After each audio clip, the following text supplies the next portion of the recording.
उद्या गुरुवार दिनांक 22 जानेवारी या दिवशी आहे माघ महिन्यातील गणेश चतुर्थी. तर याला गणेश जयंती असंही म्हटलं जातं किंवा याला तिलकुंद चतुर्थी असंही म्हटलं जातं. या दिवशी विघ्नहर्त्याच्या कोणत्या सेवा करायच्या ते आज आजच्या व्हिडिओमध्ये आपण पाहणार आहोत. तर या दिवशी गणपती बाप्पांचा जन्म झाला होता आणि याच दिवशी श्री गणेशांनी काशी क्षेत्रावरील धोंडीराम स्वरूपात अवतार घेतला होता. म्हणूनच या दिवशी गणपती बाप्पांची भरपूर लोक यथाशक्ती यथाभक्ती पूजा करत असतात. या दिवशी गणपती बाप्पांची पूजा कशी करायची, त्यांना नैवेद्य काय दाखवायचा, या सगळ्या गोष्टींची माहिती आजच्या व्हिडिओमध्ये आपण बघणार आहोत. नमस्कार, मी पूनम. मी आपल्या यूट्यूब चॅनलमध्ये आपणा सर्वांचं अगदी मनापासून स्वागत करते. त्या अगोदर जर तुम्ही या चॅनेलवरती नवीन असाल तर चॅनेलला सबस्क्राईब करा आणि व्हिडिओलाही एक लाईक आणि हाईप नक्की करा.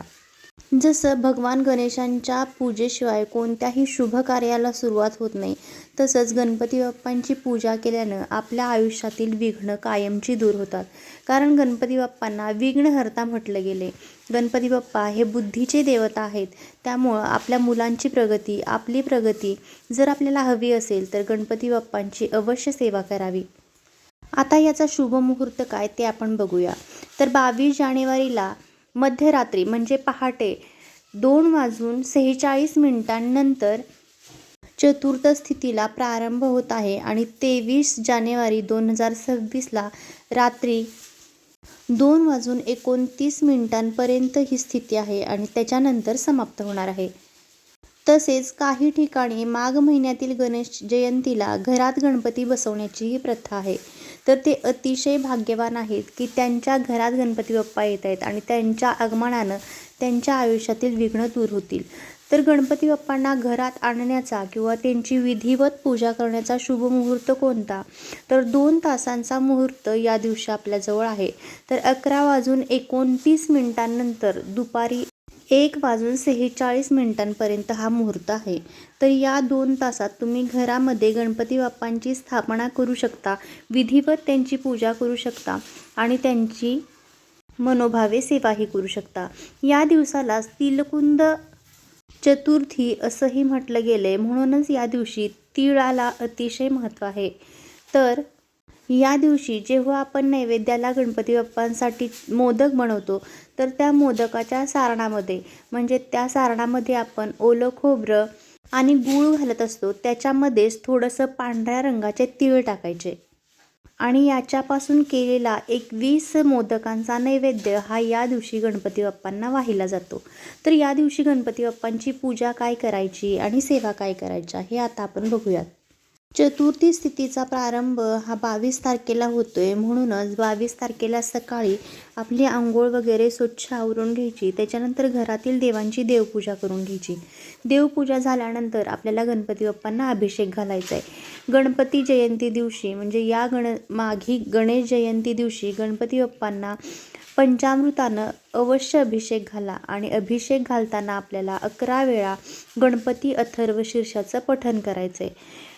10 वेळेला तुम्ही गणपती अथर्वशीर्ष हे विदाऊट फलश्रुती म्हणू शकता आणि 11व्या वेळेला ज्यावेळी तुम्ही अथर्वशीर्ष म्हणता त्यावेळी संपूर्ण अथर्वशीर्ष म्हणायचं आणि त्याच्यानंतर हात जोडून फलश्रुती म्हणायची.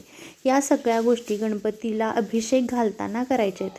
पण फलश्रुती म्हणताना आपल्याला अभिषेक घालायचा नाही आहे, तर हात जोडून बसायचं आहे. असं आपल्याला गणपती बाप्पांना या दिवशी अभिषेक घालायचा आहे. काही जणांचं म्हणणं असेल की त्यांना गणपती अथर्वशीर्ष म्हणणं अवघड जातं आहे किंवा जमत नाही आहे, तर त्यांनी या दिवशी 108 वेळा ओम गंग गणपते नमः या मंत्राचा जप केला तरीही चालू शकतं. किंवा त्याच्यापेक्षाही सोपी पद्धत म्हणजे गणपती स्तोत्र जे मराठीमध्ये आहे तेही तुम्हाला संस्कृतमध्ये जमत नसेल तर तुम्ही मराठीमध्ये हे 11 वेळा म्हणू शकता. पण शक्यतो गणपती अथर्वशीर्षाचं पठण केल्यानं आयुष्यातील सगळी विघ्न दूर होतात असं म्हटलं जातं. त्यामुळं गणपती बाप्पांना अभिषेक करताना तुम्ही गणपती अथर्वशीर्षच अवश्य म्हणा. त्याच्यानंतर गणपती बाप्पांना स्वच्छ पाण्याने धुवून घ्यायचं, व्यवस्थित पुसून घ्यायचं आणि त्यांना त्यांच्या आसनावरती ठेवून द्यायचं.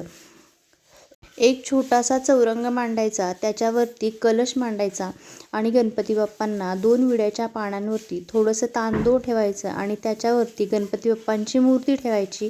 त्या गणपती बाप्पांच्या मूर्तीला आपल्याला षडोपचारे पूजन करायचं आहे. तर ते कसं, काही जण म्हणतात की गणपती बाप्पांना हळदी कुंकू लावत नाहीत, पण हळद कुंकू, अक्षदा, फूल, धूप, दीप आणि अगरबत्ती या सगळ्या गोष्टी म्हणजे आपण षोडशोपचारे पूजा असं म्हणत असतो.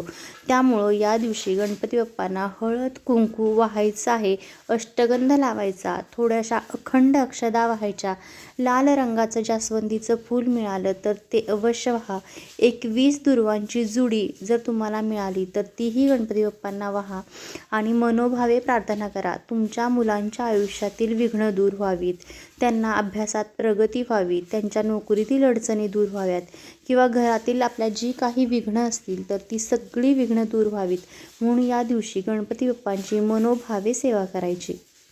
काही ठिकाणी या दिवशी उपवासही केला जातो. जर तुमच्या इकडं पद्धत असेल तर तुम्ही उपवास पकडू शकता आणि या दिवशी संध्याकाळी 7 ते 8च्या दरम्यान चंद्रोदय आहे, तर त्यावेळेनंतर तुम्ही उपवास हा सोडू शकता.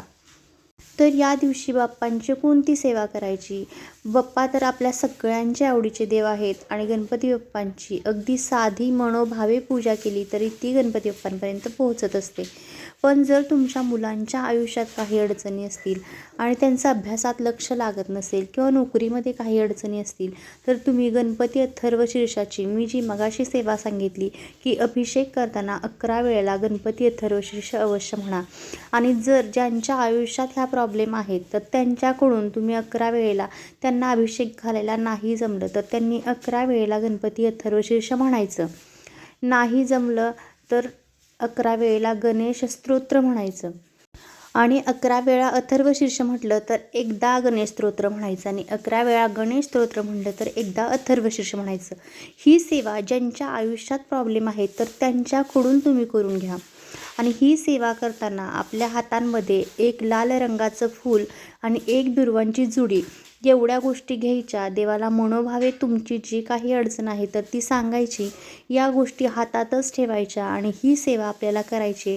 ही सेवा करून झाल्यानंतर गणपतीला ते लाल रंगाचं फूल आणि एक दुर्वांची जुडी वाहायची. या दिवशी जर तुम्ही कोणत्या गणपतीच्या मंदिरात जाऊन सेवा केली तर अतिशय चांगलं आहे.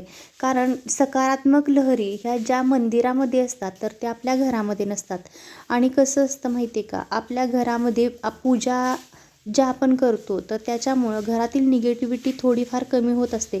पण ज्या सात्विक लहरी असतात ज्या मंदिरामध्ये असतात तर त्या त्याच ठिकाणी पाहायला मिळतील.